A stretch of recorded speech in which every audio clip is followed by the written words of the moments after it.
Bismillahirrahmanirrahim. Assalamualaikum warahmatullahi wabarakatuh. Nama saya Lia Safitriani dari jurusan Pendidikan Bahasa Arab IAIN Ponorogo. Di sini saya akan berikan contoh analisis tasbih, kinayah, dan majas dalam Al-Quran Juz 20. Yang pertama saya akan berikan contoh analisis tasbih dalam surat Al-Qasas ayat 63 yang berbunyi Qala ladina haqqa alaihimul qawla rabbana haula'il ladina aghwaynahum kama aghwayna tabarakna ilaika makanu iyana ya'budun. Yang berarti, berkatalah orang-orang yang telah tetap hukuman atas mereka, ya Tuhan kami, mereka inilah orang-orang yang kami sesatkan itu. Kami telah menyesatkan mereka sebagaimana kami sesat.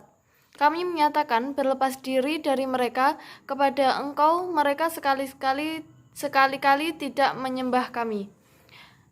Al-Qasas ayat 63. Yang pertama, kategori tasbih pada ayat di atas adalah tasbih mujmal, karena tidak adanya wajhu sibah. Musyabah pada ayat di atas yaitu orang-orang yang kami sesatkan, sedangkan musyabah bih pada ayat di atas yaitu menyesatkan, sebagaimana kami sendiri sesat. Dan ada tasbih pada ayat di atas adalah kaf. Yang kedua adalah alasan kewacanaan tasbih, yakni setan-setan para pembangkang dan yang menyeru kepada kekafiran.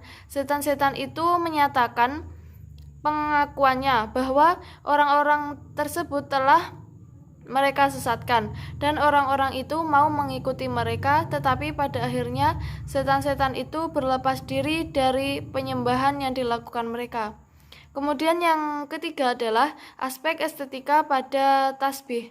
Aspek yang ditonjolkan pada ayat di atas yaitu merupakan suatu penyesatan. Kemudian yang kedua adalah analisis majas pada surat Al-Qasas ayat 45 yang berbunyi walakinna angsha'na quruna fatatawala alaihimul umur wa ma kunta thawiyan fi ahli madyana tatlu alaihim ayatina walakinna kunna mursilin, yang berarti tetapi kami telah mengadakan beberapa generasi dan berlalulah atas mereka masa yang panjang dan tiadalah kamu tinggal bersama-sama penduduk Madian dengan membacakan ayat-ayat kami kepada mereka, tetapi kami telah mengutus rasul-rasul. Yang pertama adalah jenis gaya bahasa pada ayat di atas adalah majas akli yang musnadnya majas, sedangkan musnad ilaihinya hakikoh. Maksudnya ialah kita telah mengatakan beberapa generasi. Musnad ilaihnya yaitu ansya'na adalah hakikoh, sedangkan musnadnya yaitu kuruna istiarah. Kemudian yang kedua adalah alasan kewacanaan penggunaan majas. Allah Subhanahu wa taala telah mengadakan beberapa generasi setelah membinasakan generasi yang hidup pada masa Nabi Musa alaihissalam, dan generasi yang mengetahui peristiwa-peristiwa itu baik dengan menyaksikan maupun diberitahu, maka berlalulah atas mereka masa yang panjang. Sesudah itulah Allah Subhanahu wa taala menyampaikan kepadamu rincian kisah ini. Jika bukan Allah Subhanahu wa taala yang menyampaikannya, maka tidak satu pun yang dapat memberi informasi yang benar dan rinci tentang hal itu. Kemudian engkau wahai Nabi Muhammad SAW tidak juga tinggal bersama-sama penduduk Madian menyaksikan apa yang terjadi atas Nabi Musa alaihissalam. Lalu engkau membacakan ayat-ayat Allah Subhanahu wa taala kepada mereka yang tidak percaya kepada umatnya, antara lain penduduk Mekah. Engkau tidak tinggal bersama mereka di Madian, tetapi Allah Subhanahu wa taala telah mengutus rasul-rasul, termasuk mengutusmu untuk menyampaikan berita-berita agar manusia menarik pelajaran.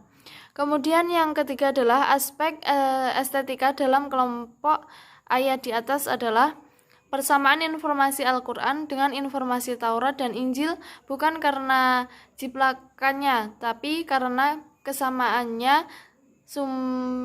kesamaan sumbernya, yaitu dari Allah Subhanahu wa taala.